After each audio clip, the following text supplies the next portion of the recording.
আজ তোমাদের সাথে আমি আমার একটা ফিলিং শেয়ার করব। আমার মশলার কৌটো। আজকালকার আধুনিক মশলার কৌটোর কাছে আমার এই মশলার কৌটোটা হয়তো খুবই সাধারণ, কিন্তু আমার কাছে এটা অসাধারণ। বিয়ের কটা দিন পর আমার শ্বশুরবাড়ির এলাকায় গিয়েছিলাম একটা মেলায়, আমরা দুজনে। ভিড়, গরম, হইচই সব কিছুর মাঝেই হঠাৎ চোখে পড়েছিল এই ছোট্ট সাধারণ মশলার কৌটো। লাল রং, প্লাস্টিকে, খুব সাধারণ দেখতে। দাম ছিল মাত্র 12 টাকা। কিন্তু তখনকার ওই মুহূর্তটাই ছিল অমূল্য। ও বলেছিল, এটা নাও, তোমার রান্নাঘরের কাজে লাগবে। তখন বুঝিনি এই ছোট্ট উপহারটা কত বড় স্মৃতি হয়ে থাকবে জীবনে। আজ 14টা বছর হতে চলল। কত জায়গায় ট্রান্সফার হয়েছি, কত জায়গায় কতবার করে সংসার পেতেছি, আর বারবার মশলা রেখে সংসার করে চলে যাচ্ছি এই মশলার কৌটোটাতেই।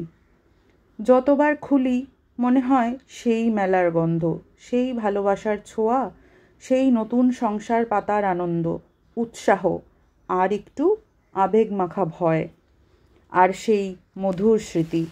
হাত ধরে মেলা দেখতে গিয়ে আমার বরের আমাকে কিনে দেওয়া 12 টাকার উপহার, যার মূল্য 12 জন্মেও হয়তো আমি শোধ করতে পারবো না।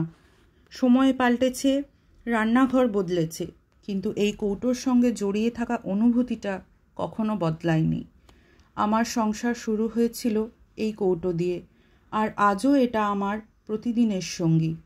আধুনিক কৌটোও রয়েছে বাড়িতে, সেটাও ও কিনে দিয়েছে, কিন্তু এই কৌটোটা আমার জীবন থেকে সরাতে আমার মন চায় না।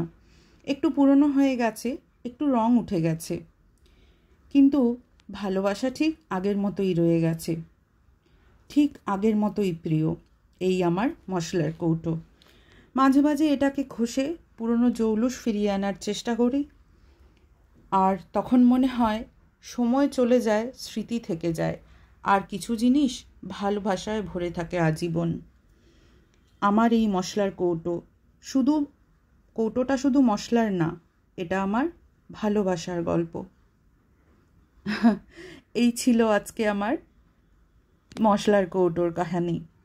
এই যে তোমরা দেখতেই পাচ্ছ, কৌটোটা আমি ভালো করে মাঝে মাঝেই একটু ধুয়ে মেজে পরিষ্কার করে নিয়ে তারপর আমি এটার মধ্যে সব মশলাগুলো আবার ভালো করে ভরে রাখি।